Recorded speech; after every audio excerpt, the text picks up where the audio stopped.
rain had not stopped for 3 days when the last carriage rolled away from Marchwood Hall, and with it went the final servant who had dared to stay.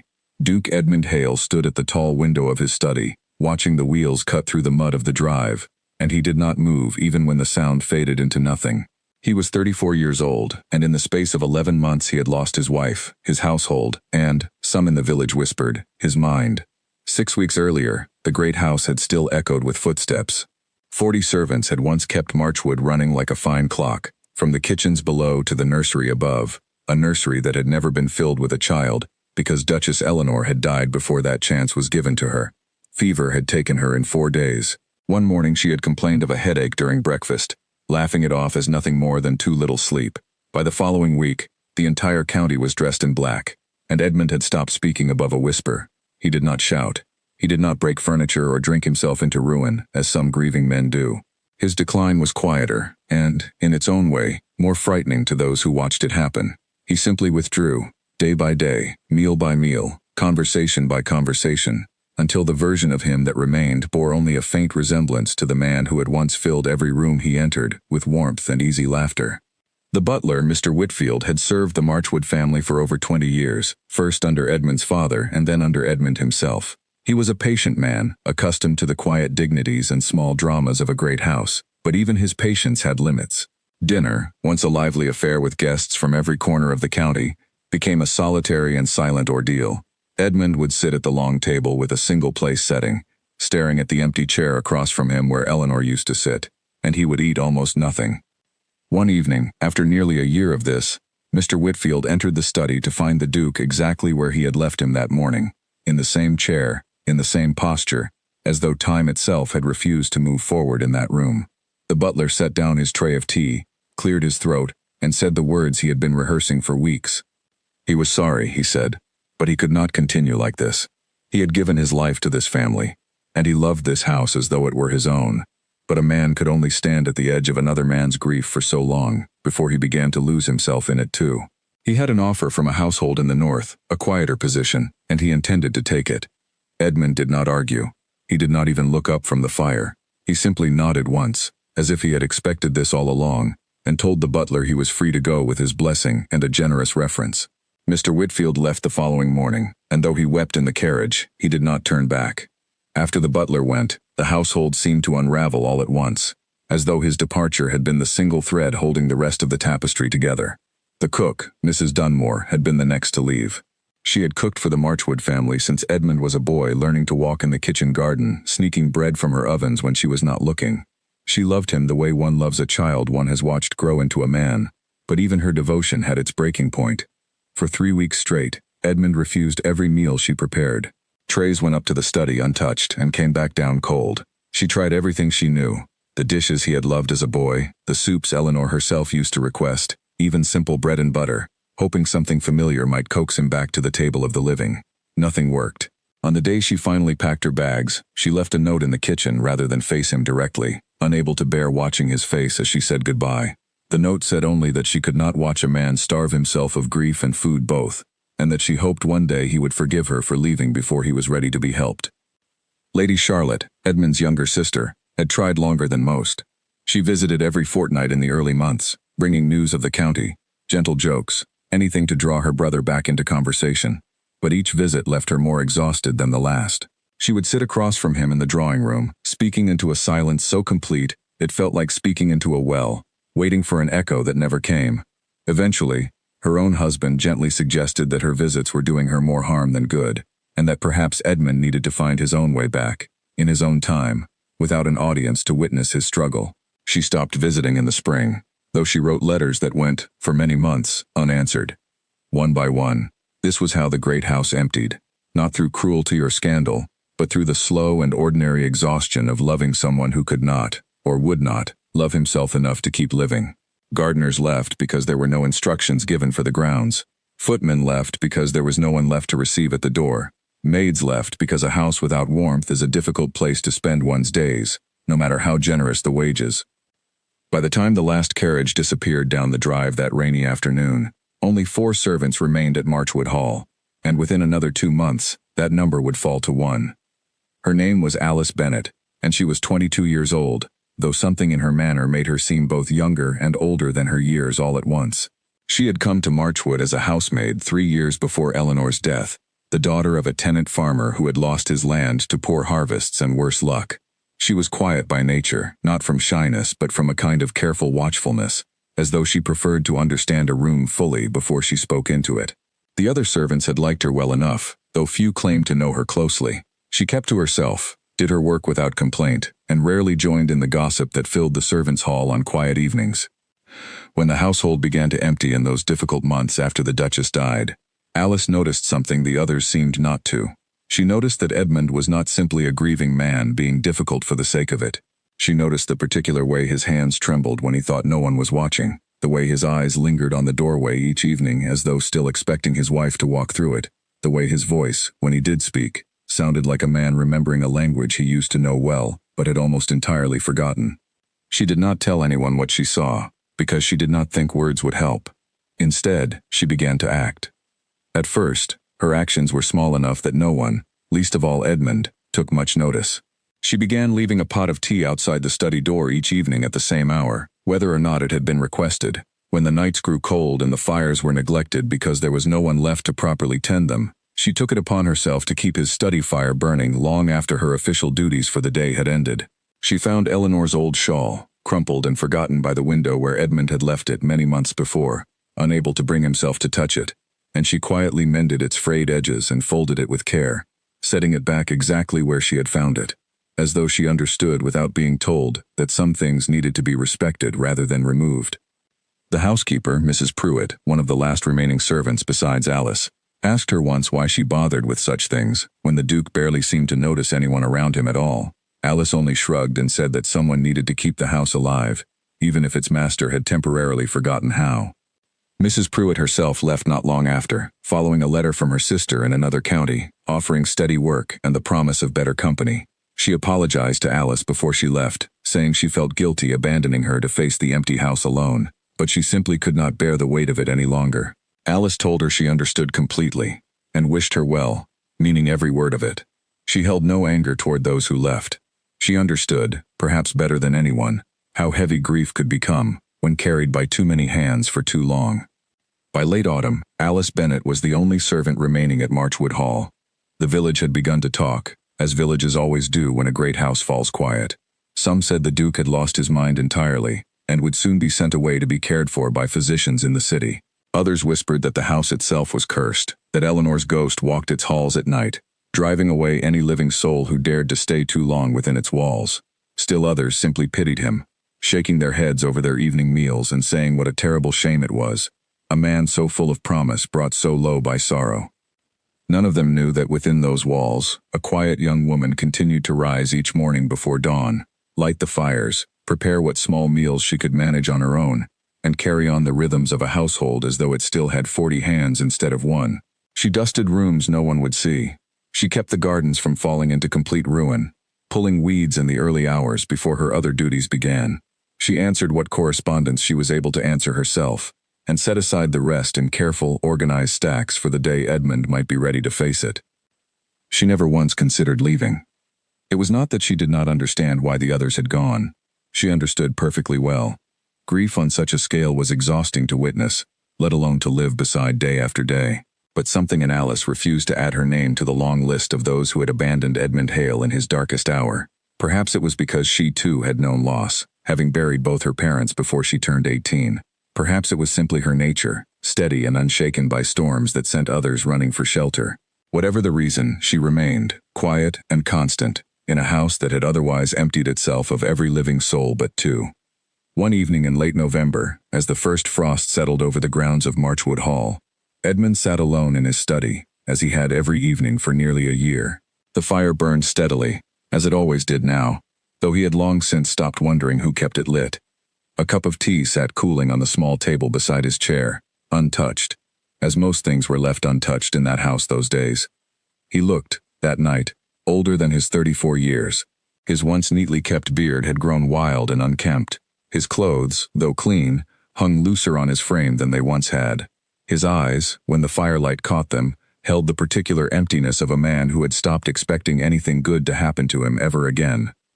He did not hear the soft knock at the door, so lost was he in his thoughts, until it came a second time, gentle but insistent. He did not answer, as he had not answered such knocks in many months. But this time the door opened anyway, just a crack, and a quiet voice spoke into the silence of the room.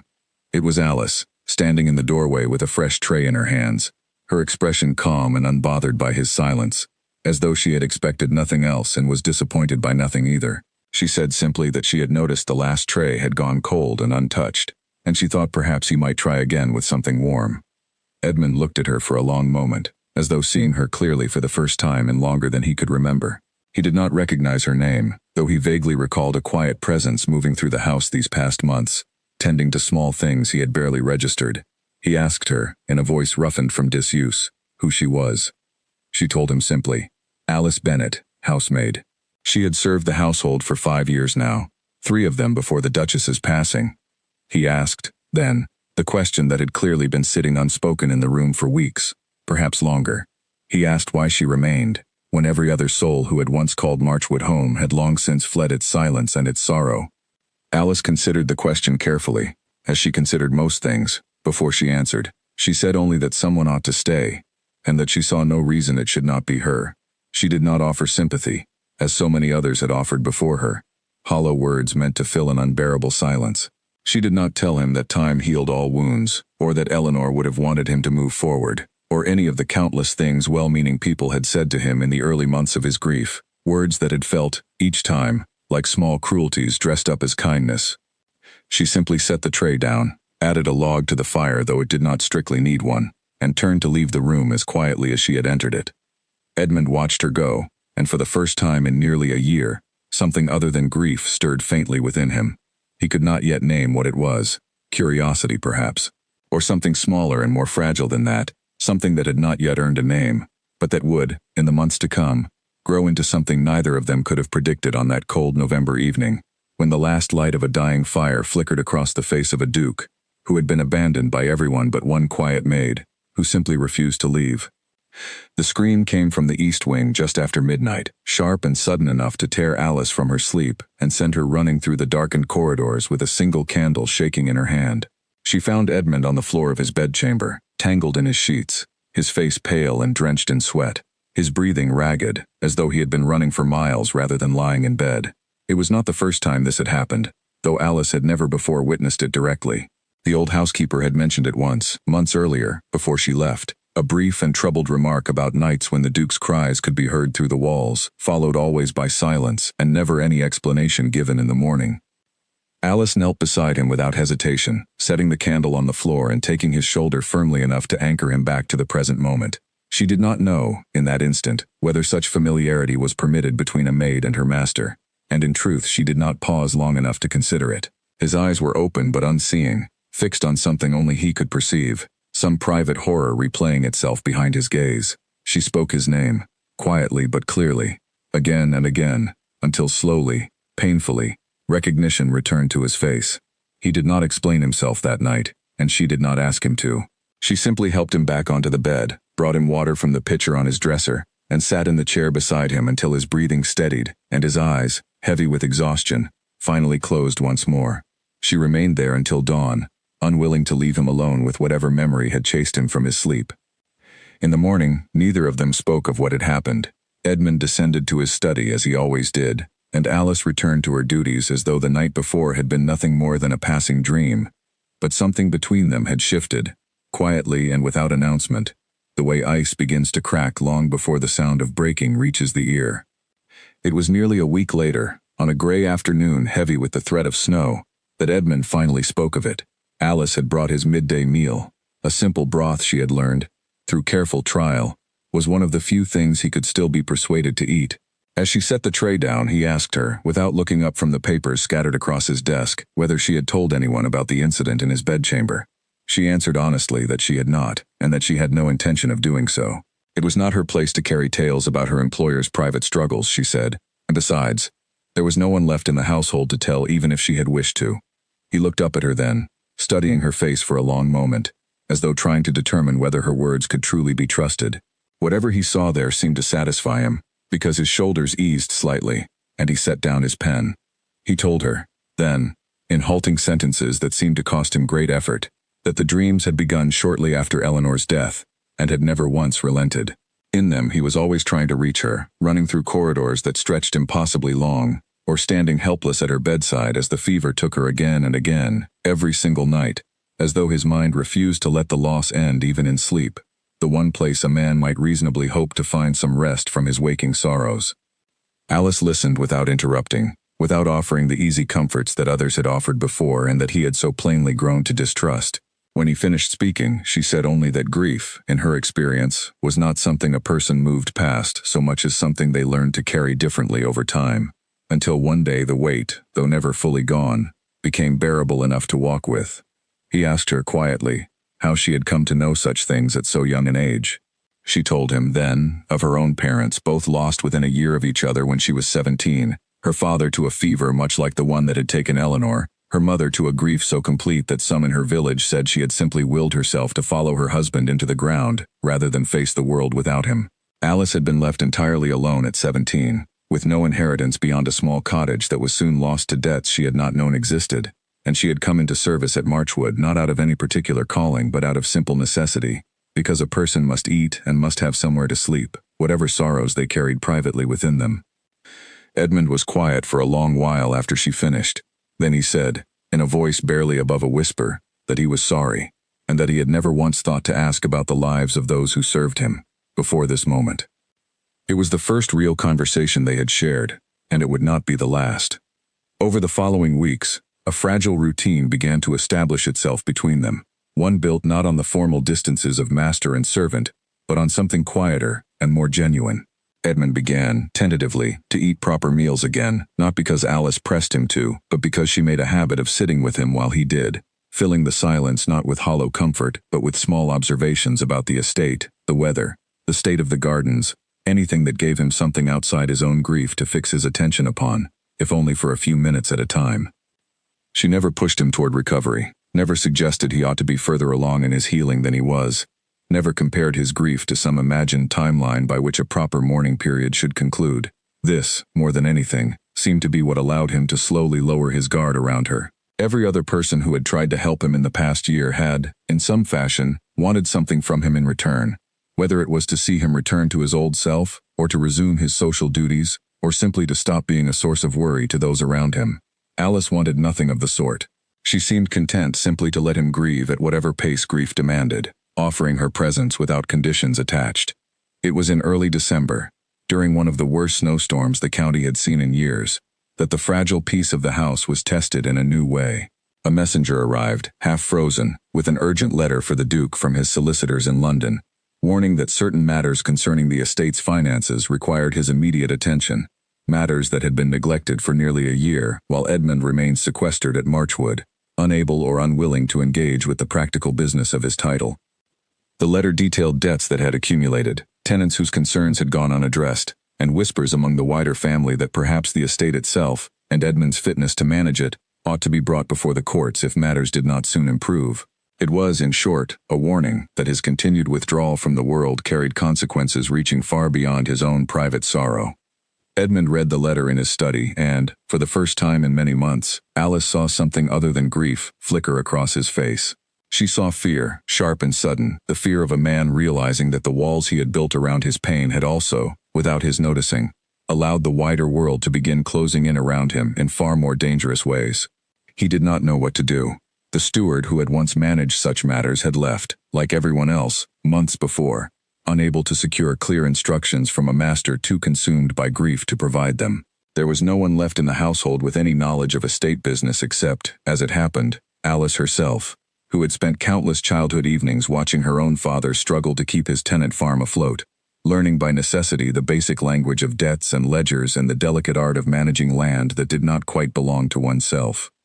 She offered, hesitantly, to help him go through the letters and accounts that had piled up untouched in his study for the better part of a year. He looked at her with something like disbelief, asking whether a housemaid could truly be expected to understand such matters. She answered plainly that she did not claim to understand everything, but that two people looking at a problem together generally saw more than one person looking at it alone, and that doing nothing was certainly not going to make the debts disappear on their own. Reluctantly, and with more than a little embarrassment at needing such help from a member of his own staff. Edmund agreed.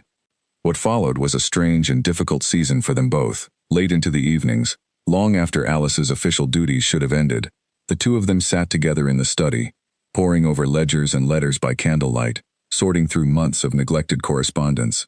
Edmund found, to his own quiet surprise, that the work itself, however tedious, gave him something he had not felt in a long time, a sense of purpose, however small, and the beginnings of a path back toward the responsibilities he had abandoned in his grief.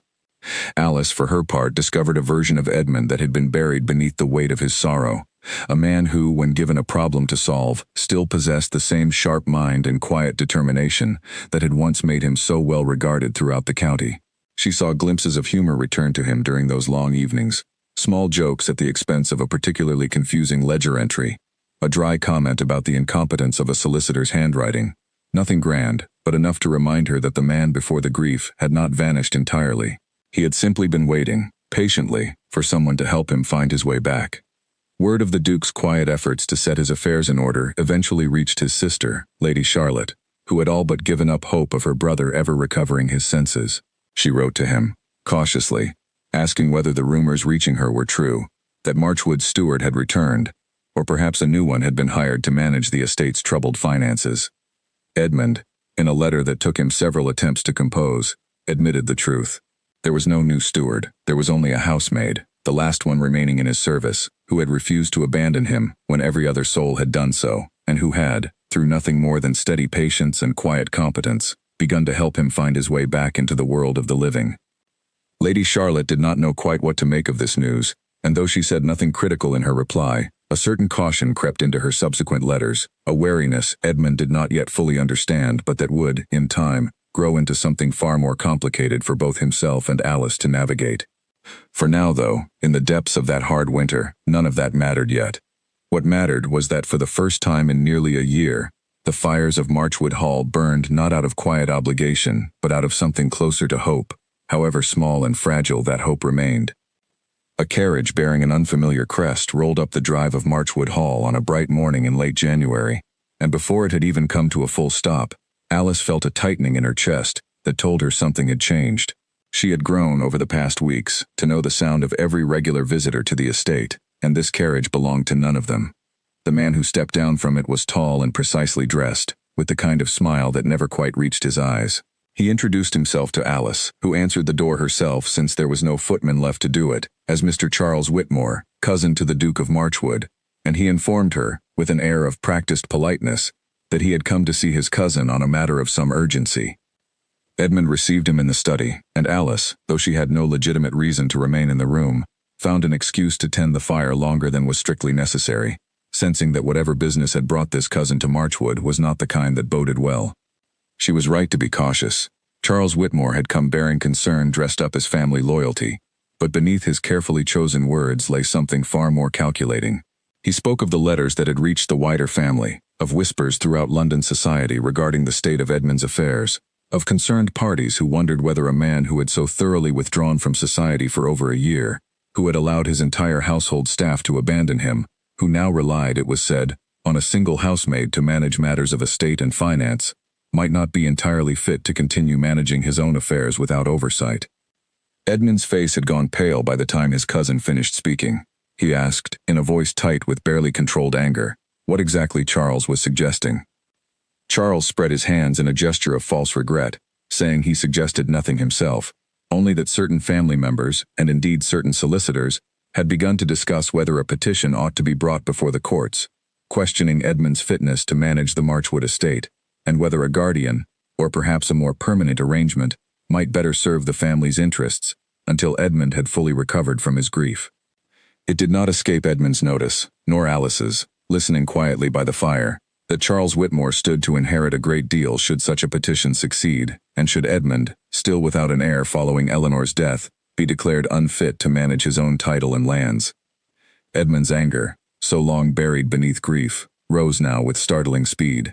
He told his cousin plainly that he would entertain no such petition, that his affairs, while admittedly neglected during his mourning, were now being set carefully in order, and that he would thank Charles to leave his house and not return until he had something more honest than thinly veiled threats to offer.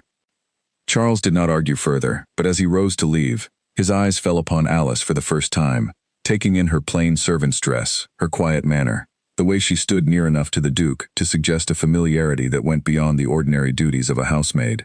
Something calculating flickered across his face, and Alice felt, in that instant, a cold certainty that she had just made an enemy far more dangerous than any village gossip.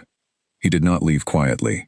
Within a fortnight, whispers began circulating through the county, whispers that bore all the hallmarks of having been carefully planted, rather than having sprung up naturally, as such things sometimes do. It was said that the Duke of Marchwood had lost his senses entirely, that he had dismissed his entire staff in fits of grief-driven madness, retaining only a single young housemaid who had, through means unclear but certainly improper, gained an unnatural influence over him. Some said she had bewitched him, others said, more plainly and more cruelly, that she had simply seen an opportunity in a vulnerable man's sorrow, and taken full advantage of it. The vicar's wife, a woman known throughout the county for both her charity and her sharp tongue, remarked at a tea gathering that it was simply not proper, a young unmarried woman spending such hours alone with a widowed duke, whatever the circumstances, and that surely something ought to be done before the poor man's reputation, and hers, were both beyond salvaging. These whispers eventually reached Lady Charlotte, who had already harbored quiet reservations since Edmund's letter admitting the truth of his household's reduced state. She resolved to visit Marchwood herself, unannounced, determined to see the situation with her own eyes, rather than rely on the increasingly wild accounts reaching her through the county's gossip. She arrived on a cold February afternoon to find her brother looking better than she had seen him in over a year. Color returned to his cheeks, his study organized, his correspondence answered, his estate, by all outward appearances, being managed with more competence than it had seen since before Eleanor's death. This should have brought her relief, and in part it did, but it also brought her face to face with Alice Bennet for the first time, and Lady Charlotte, despite her genuine affection for her brother, could not help but view the young housemaid through the lens of every rumor she had heard. She requested, politely but firmly, a private conversation with Alice, away from Edmund's hearing. Alice agreed without hesitation, sensing that refusal would only deepen whatever suspicions had brought Lady Charlotte to Marchwood in the first place. They spoke in the small parlor off the main hall, a room that had once hosted grand gatherings and now stood mostly empty, its furniture covered in dust cloths that Alice had not yet had time to remove. Lady Charlotte did not waste time on pleasantries. She asked Alice directly what her intentions were, remaining in a household with no other staff, spending such hours alone with a grieving duke, allowing rumors to spread that painted her in a light no respectable young woman ought to welcome. Alice, though her heart pounded with the unfairness of the accusation, kept her voice steady as she answered. She said she had no intentions beyond the ones she had always held since the household began to empty: to keep the house running, to help her employer through a grief that had nearly destroyed him, and to do her work honestly, whatever others chose to say about it. She said she had not sought influence over the Duke, had asked for nothing beyond her ordinary wages, and had in fact considered leaving many times over the past year, as every other servant eventually had, but had stayed because she could not bring herself to abandon a man in such evident need, whatever the cost to her own reputation. Lady Charlotte studied her for a long moment, searching, perhaps, for some sign of deception or calculation in the young woman's steady gaze, and found none.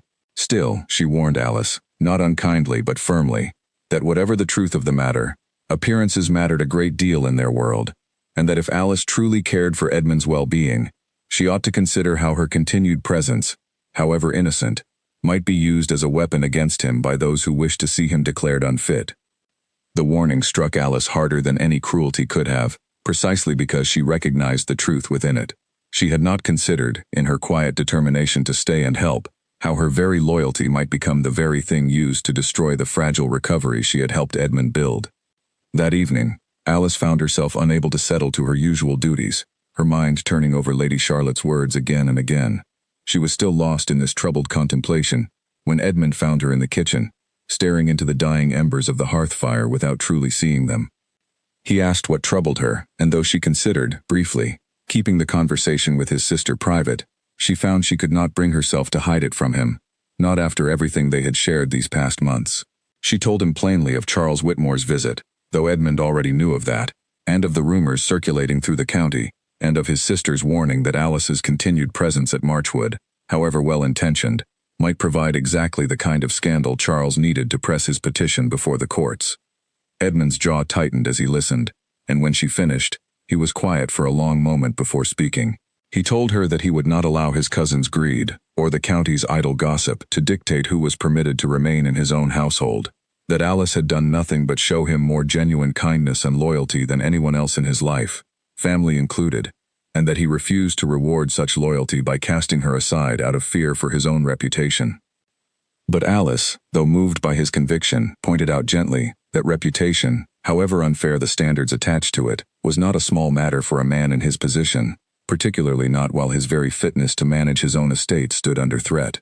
If Charles succeeded in his petition, using the rumors about Alice as evidence of poor judgment, Edmund could lose everything, not just his reputation but his very authority over the lands and title his family had held for generations. They argued, gently but with real feeling, late into that night, Edmund insisting he would not be bullied into abandoning the one person who had stood by him when everyone else had fled. Alice insisting equally that she could not, in good conscience, allow her presence to become the instrument of his ruin. Neither of them reached a resolution that night, and Alice retired to her small room above the kitchens with a heaviness in her chest she had not felt since the earliest, darkest days after her own parents' deaths. The following morning brought no relief. A letter arrived from Edmund's solicitors in London, confirming what Charles Whitmore had threatened weeks before. A formal petition had indeed been filed, questioning the Duke's competency to manage his own affairs, citing his prolonged withdrawal from society, the complete turnover of his household staff, and, most damagingly, the unusual and improper reliance upon a single unmarried housemaid to conduct matters of estate business entirely beyond the scope of her ordinary duties. The petition requested that the courts appoint a guardian, or at minimum conduct a formal inquiry into the Duke's fitness, with a hearing scheduled for the following month in London. The news landed on the household like a physical blow. Edmund read the letter twice, his hands trembling with a mixture of fury and, beneath that fury, a fear Alice recognized because she had seen it before, on the night of his terrible dream, the fear of a man who felt the ground shifting beneath him with nothing solid left to hold on to. For the first time since she had begun helping him manage the estate's affairs, Alice saw Edmund's newfound composure threaten to crumble entirely. He paced his study for hours, alternating between anger at his cousin's audacity and despair at the thought that everything he had slowly rebuilt over the past months, his household, his purpose, his fragile recovery, might now be stripped from him by a court that knew nothing of the true circumstances, only the damaging shape rumor and scandal had given them. Alice, watching him unravel before her, felt the full weight of Lady Charlotte's warning settle upon her shoulders. She understood, with painful clarity, that whatever choice she made now would determine not only her own future, but very possibly Edmund's as well. She could remain, and risk becoming the very evidence Charles needed to seize control of Marchwood entirely. Or she could leave, as everyone else had eventually left, sparing Edmund the scandal but abandoning him at precisely the moment his fragile recovery remained most vulnerable to collapse. She spent that entire night awake in her small room, turning the choice over and over in her mind, weighing loyalty against sacrifice, weighing what she owed to a man who had come to depend on her against what she might owe to his fragile future, a future that could be destroyed as easily by her staying as by her leaving. By the time dawn broke over Marchwood Hall, gray and uncertain, casting long shadows across the frost-covered grounds, Alice Bennet had reached a decision, though it was one that would cost her more than either Edmund or his family could yet begin to imagine. Edmund woke before dawn to an unnatural silence, and within moments he understood exactly what that silence meant. There was no fire crackling in the grate, though one had burned steadily in his bedchamber every morning for months. There was no soft knock at his door, no tray of tea waiting outside it. He rose quickly, pulling on his robe, and made his way through the cold corridors of Marchwood Hall, with a growing sense of dread that seemed to settle into his bones with every empty room he passed. He found the note in the kitchen, propped against the cold stove, written in Alice's careful, unhurried hand. She had left before first light, taking nothing with her but a small bag of her own belongings and whatever wages remained owed to her, which she insisted he need not trouble himself to send. The note explained, in words that were gentle but final, that she could not allow her presence at Marchwood to become the weapon his cousin used to destroy everything Edmund had worked so hard to rebuild these past months. She wrote that she believed in him fully, that she had seen with her own eyes the man he truly was beneath his grief, and that she trusted he would find his way through this trial without her, as he had already proven himself capable of far more than either of them had believed possible when she first knocked on his study door, with a tray of cold tea nearly a year before. She did not tell him where she intended to go. Edmund stood in the empty kitchen for a long while, the note trembling slightly in his hand. and felt something within him that he recognized with sudden, sharp clarity. It was the exact same hollow, gutted feeling he had experienced the morning after Eleanor's death, the feeling of a house emptying itself of everything that had made it bearable to live in. Except this time, the emptying had been Alice's own choice, made not out of exhaustion or self-preservation but out of love, a sacrifice offered freely to protect him from consequences she believed her presence would bring upon him. The realization struck him like a physical blow. He had not, until that very moment, allowed himself to name what had grown between them these past months, had told himself it was simply gratitude, simply the natural bond formed between two people who had weathered a difficult season together. But standing there in the cold, empty kitchen, holding a note written by a woman who had just given up everything to protect him, he understood with sudden and complete certainty that what he felt for Alice Bennet went far beyond gratitude, and that her absence now felt every bit as unbearable as Eleanor's had once been, though the two griefs were different in every other respect. He did not sink into despair, as he might have done a year before. Instead, something sharpened within him, a resolve he had not felt in longer than he could remember. He would not simply accept this sacrifice as final. He would not allow his cousin's greed, or the county's cruel gossip, to cost him both the woman who had saved his life and the estate his family had held for generations. He intended to fight for both. His first act was to send urgent letters to his solicitors in London, instructing them to prepare every document, every ledger, every piece of correspondence proving the careful and competent management of Marchwood's affairs over the preceding months. He wanted the courts to see, in plain and undeniable terms, exactly how thoroughly his estate had been restored to order, and by whose quiet effort that restoration had been accomplished. His second act was more difficult. He needed to find Alice. He began by questioning the few remaining tradespeople who delivered goods to Marchwood, asking whether any of them had seen a young woman traveling alone on foot in the early morning hours. A baker's boy recalled seeing someone matching her description walking toward the crossroads that led either toward the county town or, in the other direction, toward the coach routes leading further afield. It was little enough to go on, but it was a start, and Edmund, mounting his horse for the first time in over a year, set out himself to follow whatever trail he could find. Meanwhile, in London, Charles Whitmore had grown confident that his petition would succeed. He had gathered testimonies from village gossips willing to speak of impropriety, had secured the reluctant cooperation of a former Marchwood servant, the very cook who had left in despair many months before, persuaded to give an account of the household's chaos during its darkest period, an account that, while true of the past, said nothing of the genuine recovery that had followed. Charles had also, quietly and carefully, been altering certain estate records himself over the preceding weeks, records he had gained access to through a clerk sympathetic to his cause, small alterations meant to suggest financial mismanagement that would further support his claim that Edmund remained unfit to oversee his own affairs. What Charles had not counted on was Alice's meticulous record-keeping. In the months she had spent helping Edmund manage the estate's business, she had developed a habit, born from her own cautious nature, of keeping careful duplicate copies of every important ledger entry and correspondence in a separate journal of her own, tucked away in a drawer in the study that only she knew to check. It was not that she had anticipated betrayal specifically, only that she had learned, through hard experience, that important records had a way of disappearing or being altered when a family's fortunes hung in the balance, and she had wished to protect Edmund from exactly such a possibility, though she could not have known how precisely her caution would prove necessary. Edmund discovered this journal himself, quite by accident, while searching his study for any clue as to where Alice might have gone. Tucked within its pages, alongside her careful duplicate records, he found something else entirely.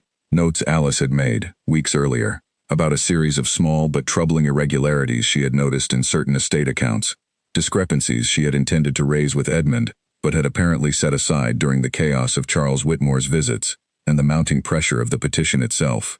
Reading through her careful observations now, Edmund began to understand that his cousin's interference in Marchwood's affairs might run far deeper and far more dishonestly than either of them had yet realized. Armed with this new evidence, Edmund abandoned his search for Alice temporarily and rode instead directly to London, arriving at his solicitor's offices in a state of barely contained urgency.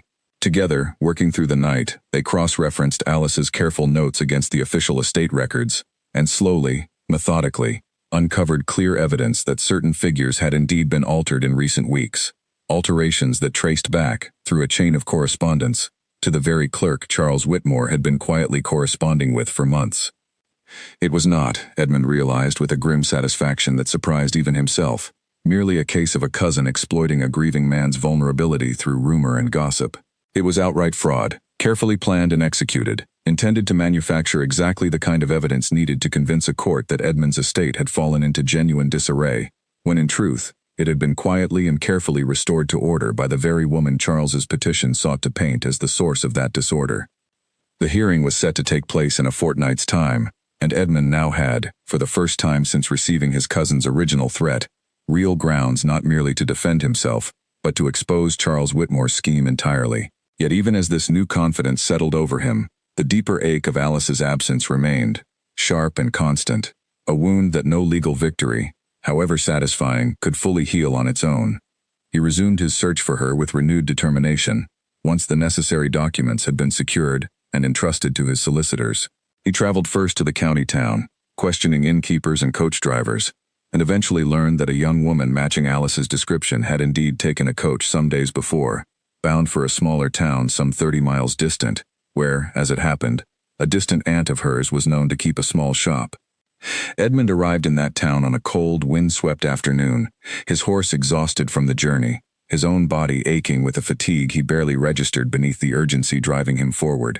He found the shop easily enough, a modest establishment selling fabric and thread, and when he stepped through its door, the bell above it ringing softly, he found Alice standing behind the counter, her expression shifting rapidly from surprise to something far more guarded when she recognized him. She asked, with careful formality, what had brought him so far from Marchwood, and whether something had gone wrong with the hearing preparations.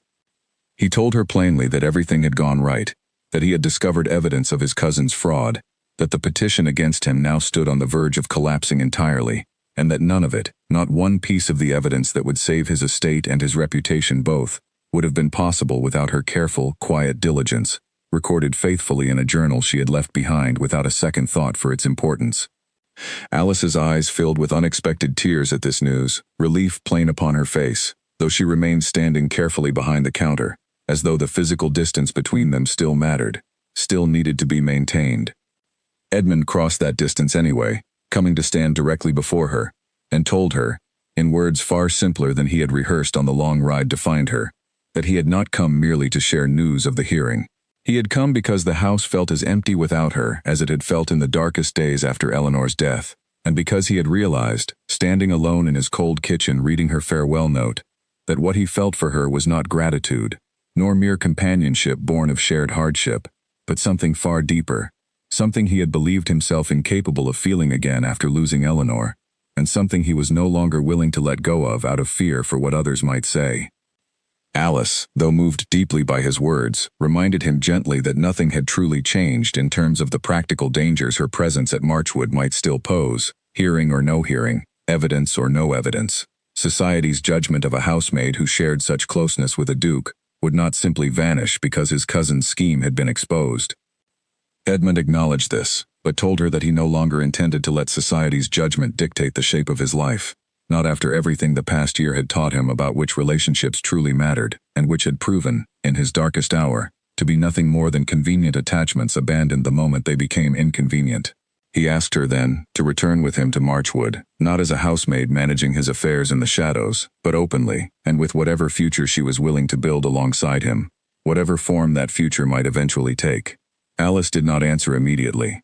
The weight of what he was suggesting, the scandal it would surely provoke regardless of the hearing's outcome, the enormous gap in station between a duke and a housemaid, all of it pressed upon her in that quiet moment behind the shop counter.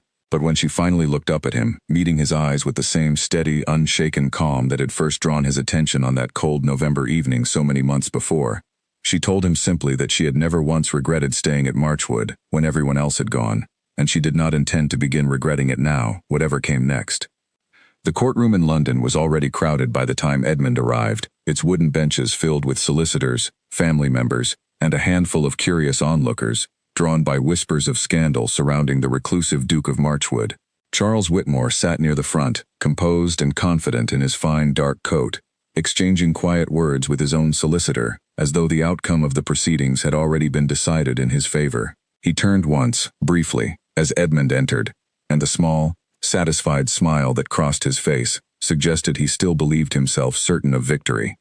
Edmund took his seat with Alice beside him, a decision that had itself caused a ripple of surprised murmurs through the gathered crowd the moment they entered together.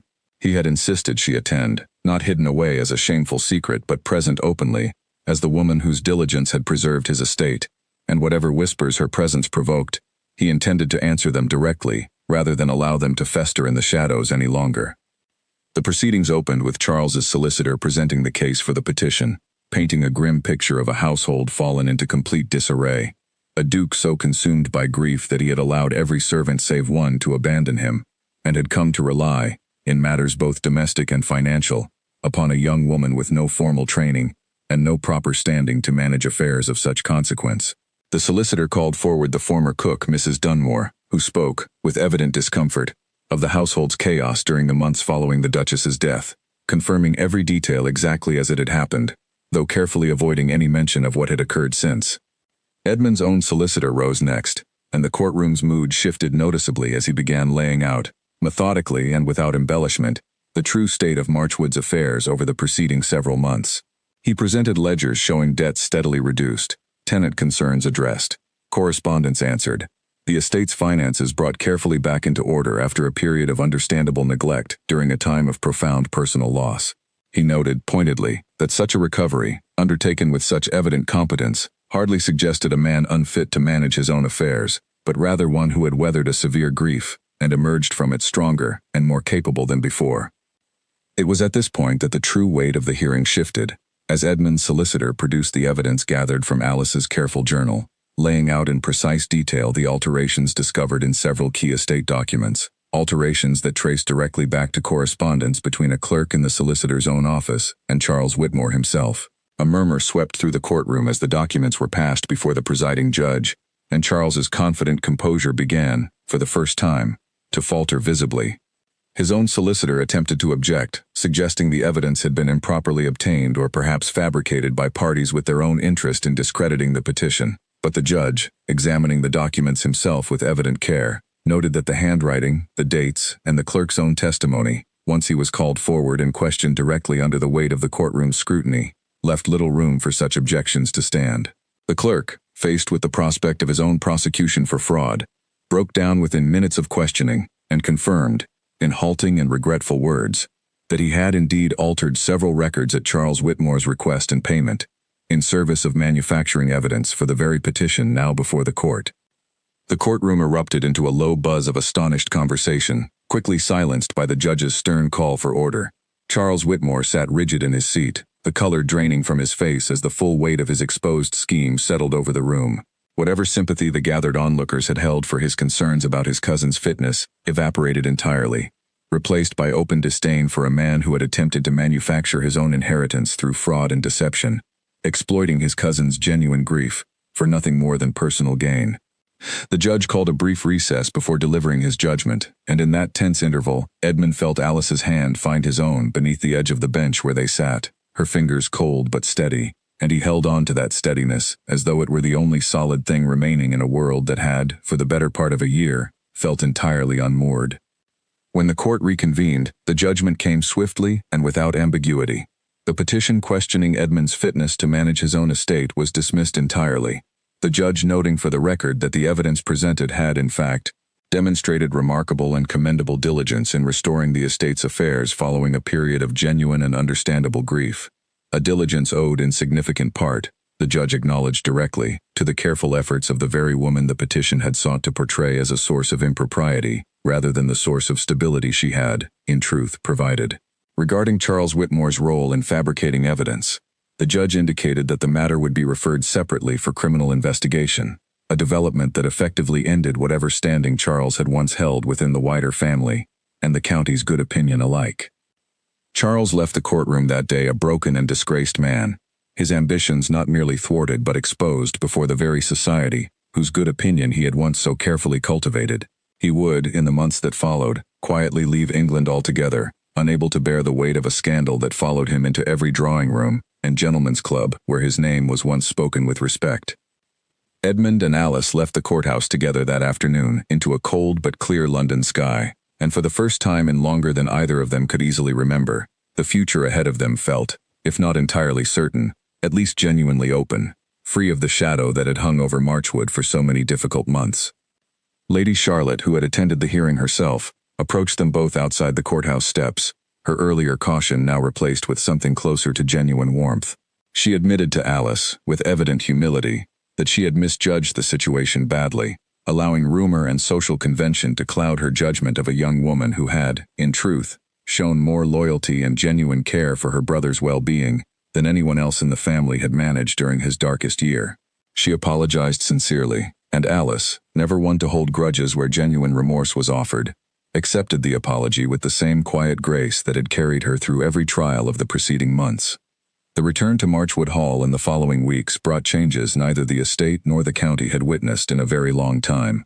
Edmund, freed at last from both his grief and the shadow of his cousin's scheme, began rebuilding his household in earnest, hiring new staff to fill the many empty positions left vacant during his year of mourning, restoring the estate's grounds and gardens to their former beauty, and gradually resuming the social obligations his title carried, though always, now, with Alice present at his side, rather than hidden away in the shadows of the servants' quarters. The engagement, when it was formally announced some months later, caused precisely the stir throughout county society that both of them had anticipated. Some drawing rooms buzzed with scandalized disapproval at a duke marrying so far beneath his station, whatever the circumstances of her evident loyalty and competence.